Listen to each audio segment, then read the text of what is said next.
Sejarah masa awal Gereja Katolik di Pringsewu tidak dapat dipisahkan dari masa kolonisasi pemerintah Hindia Belanda.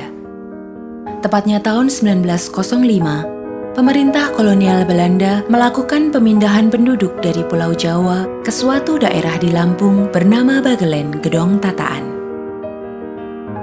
Karena perkembangan jumlah penduduk yang semakin pesat, pada tahun 1925 dibuka daerah transmigrasi baru ke arah barat dari Gedong Tataan yang sekarang dikenal dengan nama Pringsewu. Beberapa waktu kemudian, Pringsewu pada masa itu dipandang sangat strategis karena terletak di pusat daerah Lampung bagian selatan. Maka dari itu, Pastor Haji D. Van Oort SJY memilih Pringsewu sebagai pos pelayanan kedua di Lampung setelah Stasi Kristus Raja Tanjung Karang.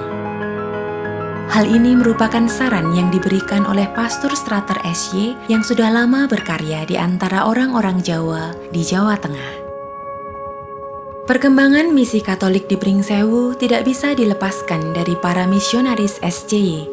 Secara khusus, karya pelayanan Pastor Albertus Harmeling Gentiaras SJY yang memulai karyanya mengembangkan Pringsewu sejak 24 Mei 1932. Banyak hal yang telah dilakukan oleh beliau di tanah Pringsewu dan sekitarnya. Kelak, beliau menjadi uskup pertama di Keuskupan Tanjung Karang. Cikal bakal gedung gereja paroki Pringsewu dimulai ketika pada tanggal 25 Mei 1932 pembangunan awal dilakukan bersama Bruder Vincentius van Havelingen SJY. Kapel seluas 10 x 8 meter yang menghadap ke selatan ini dapat menampung kira-kira 100 orang. Gedung tersebut sekarang berada di Kompleks Susteran Santo Yusuf Pringsewu. Untuk menopang karya misi di Pringsewu, pada tanggal 4 Juni 1932, datanglah para suster misionaris dari kongregasi Fransiskanes yang berpusat di Thuine, Jerman, yang kemudian berkarya dalam bidang kesehatan dan pendidikan, membangun rumah sakit dan sekolah-sekolah misi. Paroki Pringsewu pada awal perjalanannya sangat ditopang oleh 3 pilar untuk mengembangkan kehidupan umat beriman dan memberi pengaruh atas hidup iman dan gerejanya.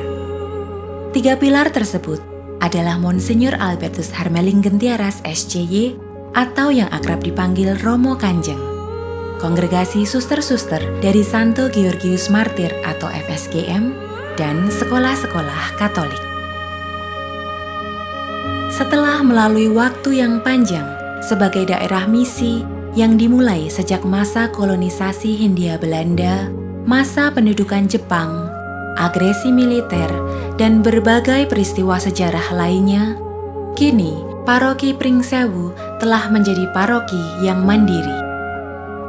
Sejak tahun 2012, paroki Santo Yusuf Pringsewu ada dalam karya pelayanan dan pastoral imam-imam diosesan Keuskupan Tanjung Karang.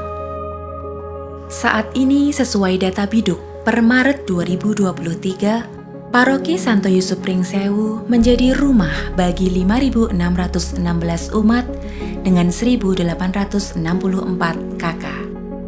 Terdapat 6 stasi, yaitu Stasi Pringsewu, Stasi Gedong Tataan, Stasi Gading Rejo, Stasi Padang Bulan, Stasi Panutan, Stasi Ambarawa, dengan 6 gereja stasi dan 8 kapel atau rumah ibadat, yaitu Gereja Santo Yusuf Pringsewu, Gereja Santo Mikael Gedong Tataan, Gereja Santo Justinus Martir Gading Rejo, Gereja Bunda Maria Padang Bulan, Gereja Santa Perawan Maria Panutan, dan Gereja Santo Antonius Padua Ambarawa, Kapel Santo Yohanes Pembaptis Margodadi, Kapel Santa Melania Klaten, Kapel Santo Franciscus Saverius Lugusari, Kapel Santo Ignatius Gunung Rejo, Kapel Santa Perawan Maria Banjarjo, Kapel Santo Benediktus Tangkit Serdang, Rumah Doa Wargo Mulyo, dan Rumah Doa Cukuh Balak. Selain itu, terdapat juga beberapa kapel susteran dan Goa Maria Padang Bulan. Bapak, Ibu, dan saudara-saudari yang terkasih, umat Paroki Santo Yusuf Pringsewu, 5 tahun ke depan keuskupan kita memasuki 1 abad kehadiran gereja di bumi Lampung. Lalu bagaimana dengan paroki kita? Dalam buku baptis yang pertama, tertulis di sana tanggal 25 Juli 1932 adalah baptisan yang pertama di paroki ini atas nama Ibu Elizabeth Yuliani. Itu berarti 9 tahun ke depan kita juga akan memasuki 1 abad kehadiran gereja di bumi Pringsewu. Kita bersyukur atas kehadiran para misionaris, para pendahulu yang menghadirkan misi keselamatan di paroki kita ini. Mereka telah berjuang luar biasa untuk kehidupan kita. Dan seharusnya juga kita melanjutkan itu. Warisan mereka bukan sekedar bangunan, tapi warisan yang pokok adalah iman yang sudah kita terima dari para pendahulu, dari para misionaris. Seharusnya itu diperjuangkan, hidup, dan berkembang. Maka untuk mengawali menuju 100 tahun paroki kita, tahun ini kita memulai novena Santo Yusuf, novena tahun yang pertama. Tahun depan novena tahun yang kedua, dan selanjutnya menuju tahun 2032. Kita belajar dari Santo Yusuf yang sungguh luar biasa menempatkan diri dengan kedewasaan imannya, dengan kedewasaan pribadinya untuk merawat, untuk tetap menghadirkan Sang Juru Selamat untuk hidup manusia.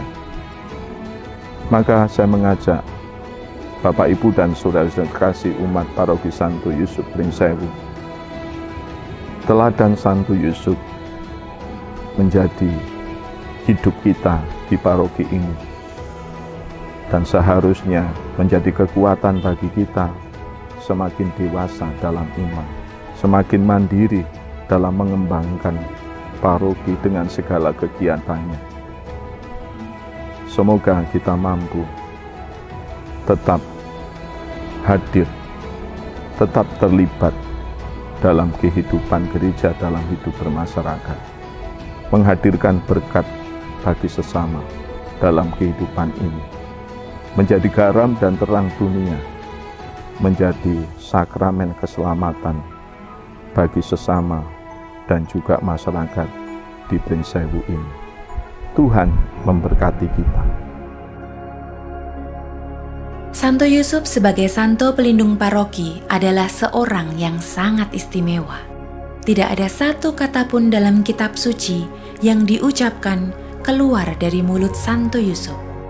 Yang dihadirkannya adalah tindakan-tindakan hidup yang didasari oleh kehendak Allah.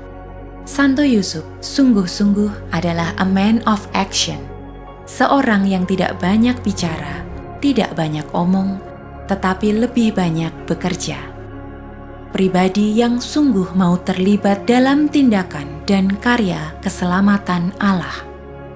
Spiritualitas Santo Yusuf ini sungguh dihidupi oleh para misionaris awal yang telah memulai karya misi di paroki kita.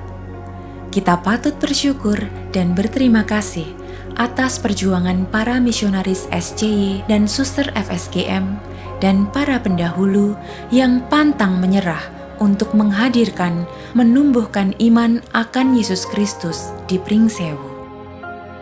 Warisan mereka bukan sekadar soal bangunan, tetapi yang utama dan terutama adalah jiwa yang terselamatkan oleh iman dan karya Gembala Agung kita, Yesus Kristus. Maka, kita seharusnya tidak hanya sekedar mengenang hidup, jasa, dan kebaikan para misionaris imam dan suster, serta para pendahulu, tetapi yang harus tetap hidup bertahan, dan berlanjut adalah iman yang diwariskan, yang seharusnya semakin tertanam dan berkembang dengan baik dalam hidup anak cucu umat beriman di Paroki Pringsewu. Iman yang diwariskan itu pula yang harus semakin menjiwai hidup umat beriman untuk semakin dewasa, terlibat, dan mampu bersaksi dalam kehidupan bersama saudara-saudari yang lain. Bersama Santo Yusuf yang terlibat dalam rencana Allah, kita pun umat beriman Paroki Pringsewu seharusnya mau terlibat dalam karya Allah melalui tugas dan pelayanan hidup kita. Selamat Pesta Hari Raya Santo Yusuf, pelindung paroki kita.